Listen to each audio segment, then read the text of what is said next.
Morning બાળકો, આપણે ગયા પાઠમાં અવયવ અવયવી વિશેનો ખ્યાલ લીધો હતો. ત્યાર પછી વિભાજ્ય અને અવિભાજ્ય સંખ્યા, એકી સંખ્યા અને બેકી સંખ્યાનો ખ્યાલ લીધો. આજે એ આધારિત આપણને હવે નવું આ તમારા માટે છે કે ચાવીનો ખ્યાલ લેવાનો છે, વિભાજ્યતાની ચાવીઓ. બરાબર છે? આ વિભાજ્યતાની ચાવીઓ અત્યારે અહીં 1 2 3 4 5 6 7 8 છે. 9 ચાવી છે. પહેલી ચાવી છે 2 ની ચાવી. 2 ની ચાવીમાં એવું લખાણ છે કે જે સંખ્યાનો એકમનો 2 4 6 8 કે 0 હોય તે સંખ્યાને 2 વડે નિશેષ ભાગી શકાય. હવે મેં જે અહીંયા પ્રશ્ન આપનો સ્વાધ્યાય 3.3 નો પહેલો પ્રશ્ન છે તેમાં વિભાજ્યતાની ચાવીનો ઉપયોગ કરીને આપણને દાખલા કરવાના છે. તો હું તમને પહેલી ચાવી સમજાવું છું. આ 128 માં કે તમે જોઈ શકો છો કે લખેલું છે કે જે સંખ્યાનો એકમનો અંક 2 4 6 8 કે 0 હોવો જોઈએ. એકમનો અંક એટલે છેલ્લો અંક. તો તમે આમાં જોઈ શકો છો, પહેલે આપણે સંખ્યા જોઈએ તો આનો છેલ્લો અંક કેટલો છે? 8. એટલે એકમનો અંક 8 છે એટલે આને 2 વડે ભાગી શકાય એટલે લખીએ હા. આનો એકમનો અંક કેટલો છે? 0 એટલે ભાગી શકાય તો હા. આનો એકમનો અંક કેટલો છે? 6 એટલે હા. આનો એકમનો અંક કેટલો આવ્યો? 5. હવે 5 આપેલું નથી, તમે ચાવીમાં વાંચી શકો છો. મેં ચાવી લખેલી છે તેમાં તમે વાંચી શકો છો 2 4 6 8 કે 0. 5 નથી એટલે ના. આમાં એકમનો અંક તમે જોઈ શકો 6 છે એટલે હા. આમાં એકમનો અંક કયો છે? 0 એટલે એ પણ હા. આમાં 6 છે તો હા. આમાં પણ 0 છે તો હા. એટલે એટલું ધ્યાન રાખવાનું કે જે સંખ્યાનો એકમનો અંક 2 4 6 8 કે 0 હોય તે સંખ્યાને 2 વડે નિશેષ ભાગી શકાય. આપણને આ ચાવીમાં એ રીતે જોયું. બીજું, એકમનો અંક એટલે કે છેલ્લો અંક. એકમનો અંકનો મતલબ છેલ્લો અંક. આનો ખ્યાલ આ રીતે આપણે લેવાનો છે. એ જ રીતે બીજી ચાવીમાં તમે કોઠામાં જોઈ શકો 3 ની ચાવી આપેલી. 3 ની ચાવીમાં શું લખાણ છે કે જે સંખ્યાના અંકોના સરવાળાને 3 વડે નિશેષ ભાગી શકાય તો તે સંખ્યાને 3 વડે નિશેષ ભાગી શકાય. અંકોનો સરવાળો મતલબ કે આ 3 ને 3 નો આપણે સરવાળો કરવાનો કે 1 ને 2 કેટલા થયા? 3. 3 ને 8 11. બરાબર છે? આ 3 નો સરવાળો થયો 11. 3 ના ઘડિયામાં 11 આવે નહીં આવે. એટલે આને 3 વડે નિશેષ ભાગી ન શકાય એટલે આનો મતલબ થયો કે ના. એ જ રીતે આમાં પણ તમે 9 ને 9 18 ને તમે શૂન્ય સરવાળો કરો તો 18 જ રહે. તો 18 3 ના ઘડિયામાં આવે છે એટલે હું લખા હા. એ જ રીતે તમે આમાં પણ જો કે 5 ને 1 6, 6 ને 8 14 ને 6 20. 3 ના ઘડિયામાં 20 આવતા નથી એટલે ના. એ જ રીતે આમાં પણ તમે જોજો 7 ને 2 9, 9 ને 5 14. 3 ના ઘડિયામાં 14 પણ નહીં આવે એટલે ના. 6 ને 6 12 ને 8 20 ને 6 24. 3 ના ઘડિયામાં 20 ન આવે એટલે ના. આમાં જોઈ શકો છો 6 ને 3 9 ને 9 18 ને 2 20 ને 1 21. 3 ના ઘડિયામાં 21 આવે. 3 7 21 એટલે હા. 8 ને 2 10 ને 5 15 ને 6 21. 21 એટલે હા. 3 ને 6 9 એટલે કે હા. 3 ના ઘડિયામાં 9 તો આવે જ એટલે હા. તો આ 3 ની ચાવી આ રીતે હતી. 3 ની ચાવીમાં શું આવે કે જે સંખ્યા આપેલી છે એ સંખ્યાના અંકોનો તમારે સરવાળો કરવાનો અને એ સરવાળાને તમારે 3 ના ઘડિયામાં એ અવયવ આવે છે તે જોવાનું. જો આવે તો એ અવયવ એટલે કે એ સંખ્યાને નિશેષ ભાગી શકાય ને ના આવે સરવાળો તો નિશેષ ન ભાગી શકાય. એ જ રીતે હવે 4 ની ચાવી આપેલ તો 4 ની ચાવીમાં એકમ અને દશકના બે અંકોને 4 વડે નિશેષ ભાગવાના. એકમ અને દશકના અંકો એટલે કે છેલ્લા બે અંકો. એકમ અને દશકના અંકો એટલે કે છેલ્લા બે અંકોને તમે 4 વડે ભાગી શકો. હવે આના છેલ્લા બે અંકો કયા છે? 28. તો હું 28 ને 4 વડે ભાગું તો 4 7 28. શેષ શૂન્ય આવી એટલે હા. નહીં આવડે તો એટલે એવું નથી કે ભાગાકાર કરવો જ પડે. ભાગાકાર નહીં કરો, મોઢે આવડતું હોય તો મોઢે પણ કરી શકો છો. જેવી રીતે આમાં 90 તમે જોઈ શકો છો 4 ના ઘડિયામાં 90 ના આવે. બરાબર છે? એટલે એનો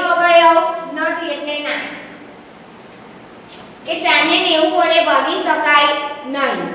એ જ રીતે 86 ને તમે જોઈ શકો છો. 86 ને પણ તમે ભાગાકાર કરો નામ પણ એને ભાગી ન શકાય 4 વડે. શેષ 6 વધે છે. બરાબર છે, એટલે આમાં પણ ના. એ જ રીતે એના પછી 275 75 ને તો ભાગી જ ન શકાય કારણ કે એકી એક એટલે ના. 86 પાછું આવ્યું એટલે ના. આ 10 ની ભગાય ના. 56 ને તમે ભાગી શકો છો. 14 ચોક 56 એટલે હા. 60 ને પણ ભાગી શકાય. 15 ચોક 60 એટલે હા. બરાબર. આ રીતે આ ખોટો કરવાનો. હવે શું છે પાંચમી ચાવી. પાંચમી ચાવી પણ મેં અહીંયા લખેલી છે કે જે સંખ્યાનો એકમનો અંક 0 કે 5 હોય. શું છે? જે સંખ્યાનો એકમનો અંક 0 કે 5 હોય તેને 5 વડે નિશેષ ભાગી શકાય. એકમનો અંક એટલે છેલ્લો અંક. હું તમને પાછો સમજાવું છું કે પહેલા 2 ની ચાવીમાં આપણને 2 4 6 8 કે 0 ત્યારે 5 ની ચાવીમાં શું કીધેલું છે કે 0 કે 5 જ હોવો જોઈએ એકમનો અંક. આનો એકમનો અંક 5 છે એટલે નહીં ભાગી શકાય તો ના. આનો એકમનો અંક 0 છે એટલે ભાગી શકાય તો હા. બરાબર. આનો એકમનો અંક 6 છે ના. આનો એકમનો અંક 5 છે હા. આનો એકમનો અંક 6 છે ના. આનો એકમનો અંક 0 છે હા. આનો એકમનો અંક 6 છે ના. આનો એકમનો અંક 0 છે એટલે હા. બરાબર. એ જ રીતે હવે 6 ની ચાવી છે. 6 ની ચાવીમાં શું કીધેલું છે કે જે સંખ્યાને 2 અને 3 વડે નિશેષ ભાગી શકાય તે સંખ્યાને 6 વડે નિશેષ ભાગી શકાય. એનો મતલબ એવો થયો કે 128 સંખ્યા તમને આપેલી છે. હવે તમે 128 છે એમાં 2 ની ચાવી અને 3 ની ચાવી બંનેનો ઉપયોગ કરવાનો. કે જે સંખ્યાને બંને વડે નિશેષ ભાગી શકાય તો 6 વડે ભાગી શકાય. ધારો કે હોય આનો એકમનો અંક 5 છે અને 2 વડે તો ભગાય. પણ તમે અહીંયા જોઈ શકો છો કે 2 અને 3 અહીંયાથી તમે કરી શકો છો અને મોઢે કરવું હોય તો મોઢે પણ કહે કે આનો સરવાળો કેટલો આવેલો છે 8 ને 2 10 ને 1 11. સરવાળો 11 આવે 3 નો અવયવી નથી. આમાં એકમાં ભાગી શકાયું એકમાં ન ભાગી શકાયું એટલે ના. બંનેમાં હા હોય તો જ ભાગી શકાય. હવે તમે આમાં જોઈ શકો છો આનો એકમનો અંક 0 છે એટલે 2 વડે પણ ભગાય અને એનો સરવાળો તમે 18 કર્યો. 18 કર્યો તો 3 ના ઘડિયામાં 18 પણ આવ્યા એટલે બંનેનો જવાબ હા આવ્યો તો આને હા લખી શકો. એ જ રીતે આમાં પણ તમે જોઈ શકો છો આનો એકમનો અંક 6 છે. જ્યારે આનો સરવાળો તમે જોવો તો 8 ને 6 14 ને 6 20 ના. આને 3 વડે ભાગી ના શકાય એટલે અહીંયા પણ શું લખવું પડે ના. એ જ રીતે આમાં પણ તમે જોઈ શકો કે એકમનો અંક 5 છે. 2 ની ચાવી જ નથી એટલે ના. આમાં તમે એકમનો અંક 6 છે પણ સરવાળો તમે જો 6 ને 6 12 ને 6 18 ને 8 કેટલા થયા 26 થયા. અવયવ નથી એટલે ના. આમાં તમે જો 9 ને 9 18 ને 2 20 ને 1 21 અને એકમનો અંક પણ 0 છે. સરવાળો 21 છે એટલે આને ભાગી શકાય 6 વડે હા. આમાં એકમનો અંક 6 છે અને એનો સરવાળો પણ 21 થાય છે એટલે ભાગી શકાય હા. આનો એકમનો અંક 0 છે અને સરવાળો 9 છે એટલે ભાગી શકાય.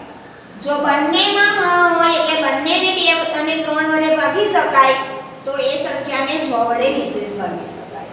એ જ રીતે 8મી ચાવીમાં પણ આપણને લખેલું છે કે છેલ્લા 3 અંકો એટલે 100 દશક અને એકમનો અંક એ વડે બનતી સંખ્યાને જો 8 વડે ભાગી શકાય તો એ સંખ્યાને 8 વડે આપણને નિશેષ ભાગી શકીએ.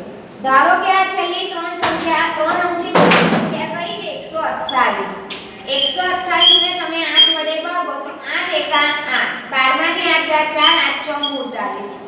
આની શેષ 0 આવી તો આને ભાગી શકાય એટલે હા. બરાબર છે. આના છેલ્લા 3 અંકો તો 990 ને તમે 8 વડે ભાગો 8 એકા 8 8 દુ 16 ભાગી શકાય. 8 ના ઘડિયામાં 30 નહીં આવે એટલે ના. એ જ રીતે તમે આના છેલ્લા 3 અંકો કયા છે 586 તો એને 8 વડે ભાગીએ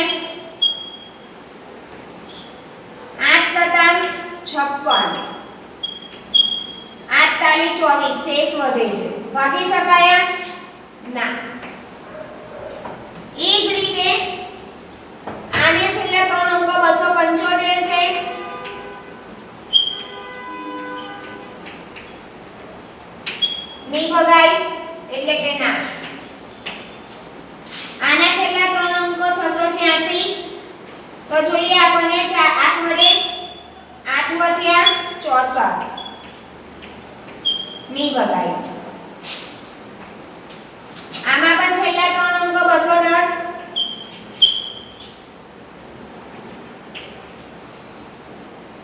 ની ભગાઈ. 856